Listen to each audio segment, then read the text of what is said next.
Hoy, en Redacción Médica, entrevistamos a Daniel Filgueira, un joven vigués de 22 años que está cursando medicina y que se está haciendo famoso por subir contenido en redes sociales de material sanitario en plataformas como Twitch, YouTube o Instagram.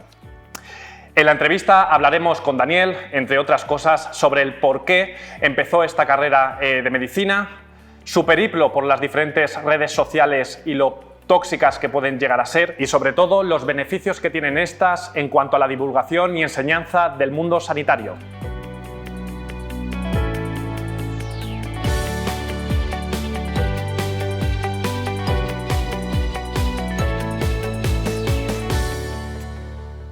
Bien, pues ya estamos aquí con Daniel Filgueira de forma telemática. Muchas gracias por asistir a la entrevista.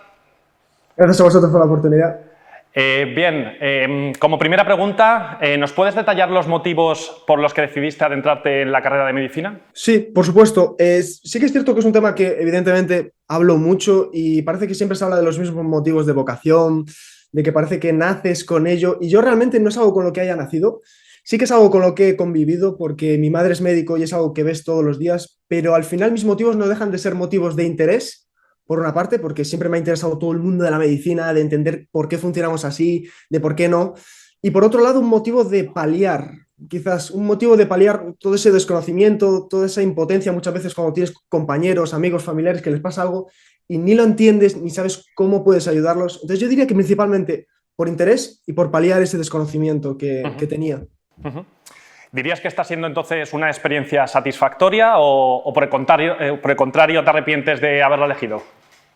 Desde luego que no me arrepiento. Sí que es cierto que, bueno, como cualquier carrera, tiene sus pros y sus contras, tiene sus cosas difíciles, pero desde luego que no me arrepiento. Es una carrera que prácticamente me lo ha traído todo.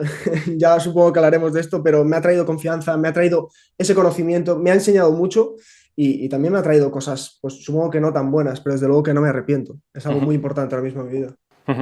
Ahora que llevas 5 años cursándola y te queda poco tiempo para acabar la facultad, ¿qué aspectos cambiarías de la carrera de medicina?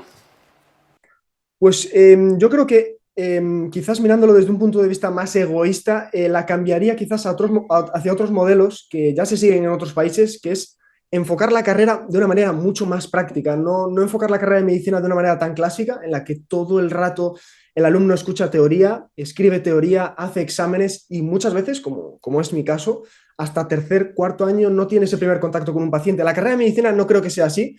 Creo que se puede orientar más a un modelo como está ocurriendo en muchas universidades en Inglaterra, en Estados Unidos y en otros países, donde el estudiante ya desde el primer día está en el hospital, siente que ese es su sitio, no siente que su sitio sean libros, hojas, exámenes, preguntas, siente que esa conexión con el paciente existe y desde luego que desde el primer año ya empieza a trabajarla, porque el enfoque quizás que hay ahora mismo es un enfoque demasiado teórico, demasiado triste, pero que creo que va a evolucionar y lo está haciendo poco a poco.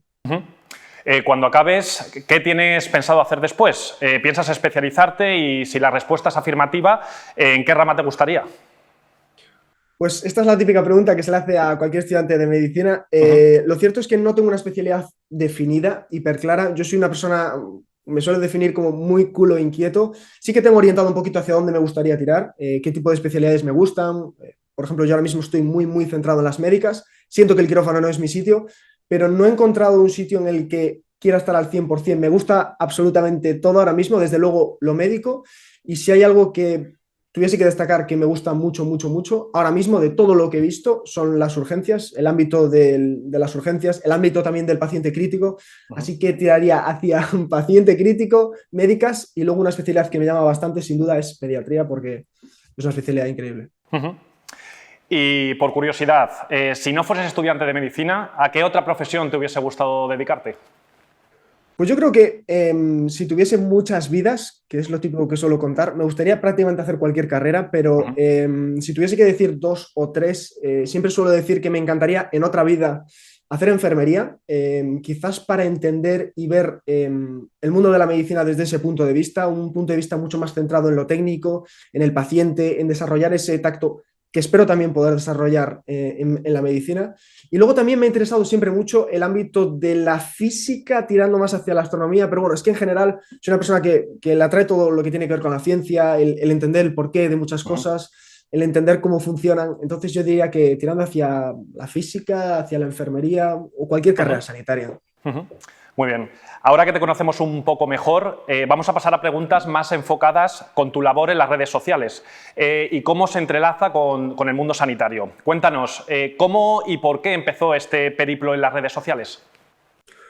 Pues este periplo empezó por muchos motivos. Desde luego el principal y el número uno es que yo siempre he querido o siempre he tenido la espinita de empezar a crear contenido. Es algo que me atrae mucho, aprender sobre uno mismo, sobre expresarte, aprender a interactuar con un público, a trabajar en pos de él.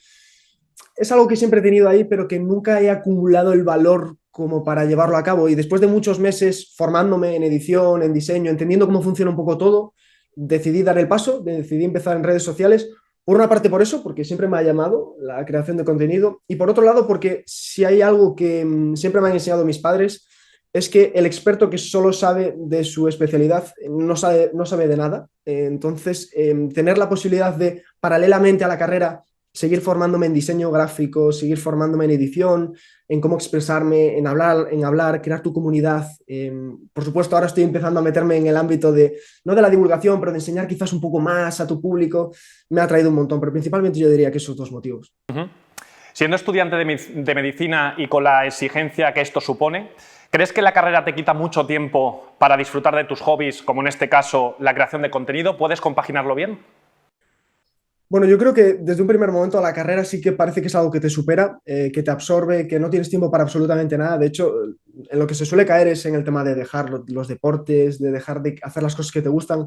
Pero poco a poco yo creo que todos nos damos cuenta de que hay tiempo para todo. De hecho, es algo que yo suelo explicar muchas veces. Hay tiempo para poder estudiar, disfrutar de tu estudio. Hay tiempo para hacer deporte, que es algo que a mí me encanta. Hay tiempo para desarrollar un hobby, como estoy haciendo yo, que creo contenido. Todo es cuestión de organización, de priorizar y de que, como me gusta decir a mí, cuando haces algo, hacerlo al 100%. Cuando estés estudiando, estudiar. Y cuando te estés rascando la barriga, ráscate la barriga. Pero yo creo que consiste más un poco en hacer las cosas cuando tienes que hacerlas. Pero sí que hay tiempo para todo.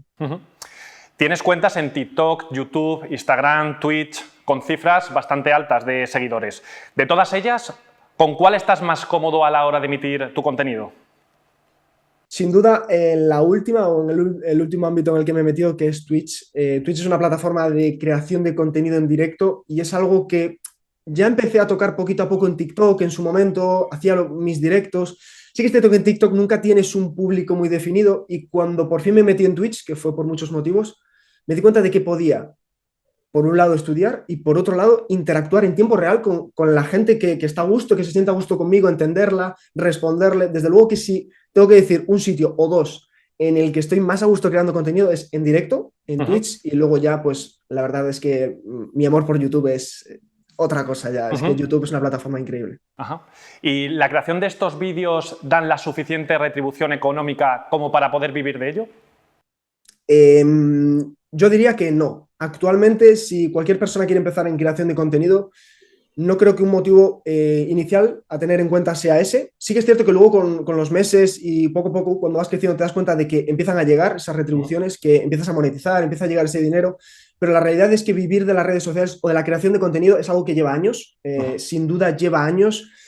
Llegar al punto de vivir de ello es un punto complicado y más en nuestro sector porque al final, quieras que no, necesitas dedicar tus horas a estudiar, luego en la residencia a trabajar, pero sí que uno de mis objetivos podría llegar a ser ese, pero si tuviese que responder diría que no es algo fácil llegar a vivir de ello. ¿No? Centrándonos un poco en TikTok, te quiero preguntar si piensas que es una red dañina desde el punto de vista de la adicción que supone, de los retos que se viralizan, que ponen en peligro a los niños, o quizás por el uso de los nuevos filtros de inteligencia artificial. Sí que quizás, y es algo que hablo mucho con mi comunidad, es una de las redes sociales más peligrosas y tóxicas que hay. Podemos hablar de muchos motivos, podemos hablar del tema de los filtros, que es algo muy peligroso, esa manera que, porque, bueno, esto podríamos hablar de esto específicamente. Se sabe que TikTok tiene un filtro, es la única red social que tiene un filtro de por sí, es decir, si tú abres la cámara en TikTok ya viene con filtro. Podríamos hablar también de la toxicidad que existe con muchos retos que son peligrosos. Podríamos hablar también de lo que a mí más me molesta de la plataforma, y es la extrema cantidad de cuentas anónimas que existen, la cantidad de comentarios tóxicos, lo peligroso que es crear contenido si no eres una persona que ya se ha desarrollado en redes sociales. es una red social muy peligrosa, es una red social que se tiene que tener cuidado en ella, desde el punto de vista del creador y desde el punto de vista del espectador, porque, como has comentado, hay niños, pero yo creo que es una red social que poco a poco va a ir evolucionando, va a ser más segura, de eso yo también estoy bastante seguro, pero sí que es una red social quizá que hay que cogerla con cuidado. Ajá. ¿Y piensas que los vídeos de sanitarios en esta red, en TikTok, ensucian el prestigio de la profesión, como han criticado en varias ocasiones algunos facultativos, o por el contrario, son una forma de dar a conocer la labor del médico y acercarse más a los pacientes? Yo, desde luego, estoy de acuerdo con que es una red social que, como cualquier red social, tenemos que verla como una herramienta. Si la vemos como algo malo, ya empezamos mal. Veo TikTok como una herramienta potentísima de llegar a comunicar. De hecho, uno de los proyectos más potentes que tengo en este momento es el de conseguir enseñar a través del entretenimiento en TikTok, porque TikTok es una herramienta en la que puedes conseguir en 24 horas que 2,5 millones de personas entiendan que los antibióticos no son para los virus, que si tú tienes un catarro no puedes exigirle al médico antibióticos. Esto, si se lo cuentas a una persona en este tono de voz, es súper aburrido, pero si consigues hacerlo de la manera correcta, de la manera entretenida y consigues que el público lo entienda, es una herramienta potentísima. Además, como estabas comentando, existe este problema de que puede ser que esté ensuciando la imagen de los médicos, la imagen de los sanitarios. No lo veo así. Creo que es una vez más una herramienta que puede enseñar de verdad cómo es la vida de un profesional sanitario, que eso sería otro tema para hablar. La gente que tiene 16, 17, 18 años y quiere estudiar medicina, ahora ya sí, poco a poco, pero no sabe lo que es el día a día de un médico, no sabe si va a tener tiempo para sí, no sabe cómo son, no sabe sus explicaciones. Yo lo veo como una herramienta muy buena, tanto para enseñar a la población general como para enseñar a la gente que esté interesada con la sanidad. Ligándolo justamente a lo que acabas de comentar, te quería preguntar, en tus vídeos tienes blog ligados al mundo sanitario, a tu día a día como estudiante, también tienes bueno, cómo preparar los exámenes, podcasts. ¿Crees que has influenciado a otros jóvenes a estudiar la carrera de medicina?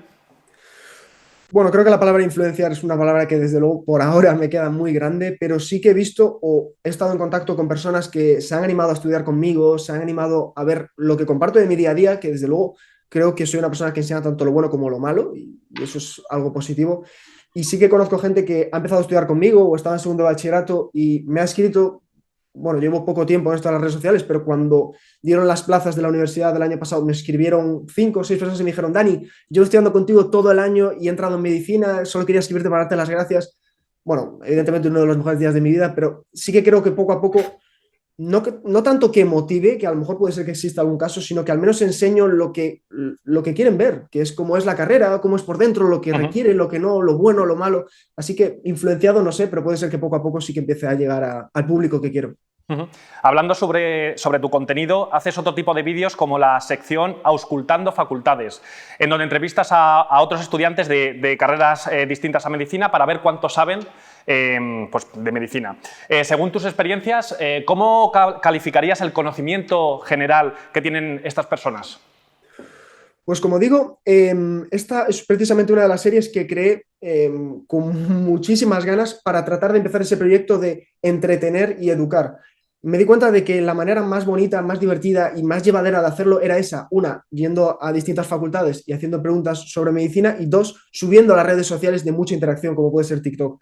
Auscultando Facultades, que es una serie a la que le tengo muchísimo cariño, me ha enseñado que realmente los nuevos estudiantes ya es gente mucho más formada en cosas que vemos obvias, que quizás la gente más adulta no lo sabe, como lo que comentamos de los antibióticos, tonterías básicas que quizás antes no se sabían, pero poco a poco se va educando en ellas. Sí que creo que la población cada vez está más concienciada de las realidades dentro de la medicina. Esto es algo bueno, es algo positivo, pero de nuevo hay gente que quizás cojean algunas cosas, que lo primero que les pregunto, por supuesto, es si les apetece participar, pero que quizás cojean, y esta manera divertida de enseñarlo, de enseñarles a ellos, de enseñarles a que lo ven, yo lo veo como algo pues muy guay, algo muy bonito y que enseña, pero yo creo que la juventud en general sí que está mucho más formada. Muy bien. Y mientras, volviendo al tema de hacer la residencia, ¿crees que en un futuro podrás continuar con esta relación entre la medicina y las redes sociales? Pues no desde que empecé, pero ya desde hace meses veo las redes sociales como un proyecto de vida, aunque sea una manera muy grande de verlo. Me encantaría, como muchos compañeros creadores de contenido, ser capaz de llevar las redes sociales toda mi vida, incluida la etapa de la residencia. Sé que es una etapa complicada porque es una etapa en la que cambias absolutamente todo, tu ritmo de vida, las exigencias los primeros años son muy bestias, pero de nuevo, es algo que quiero enseñar, es algo que quiero que la gente que esté estudiando medicina vea, quiero que vean cómo es la residencia, lo que me supone, lo bueno, lo malo, que sean capaces de verlo desde mi punto de vista y que desde luego ojalá tengan muchos más puntos de vista, pero es algo que quiero llevar conmigo, desde luego evolucionar, porque no me puedo quedar siempre lo mismo, quiero que en la residencia cada red social coja su vía, su evolución, la adapte a mi momento, pero yo quiero que me acompañen durante mucho tiempo porque es algo que solo me aporta cosas buenas. Pues hasta aquí la entrevista. Muchísimas gracias, Daniel, por estar con nosotros y te esperamos pronto en Redacción Médica. Muchísimas gracias a vosotros, encantado.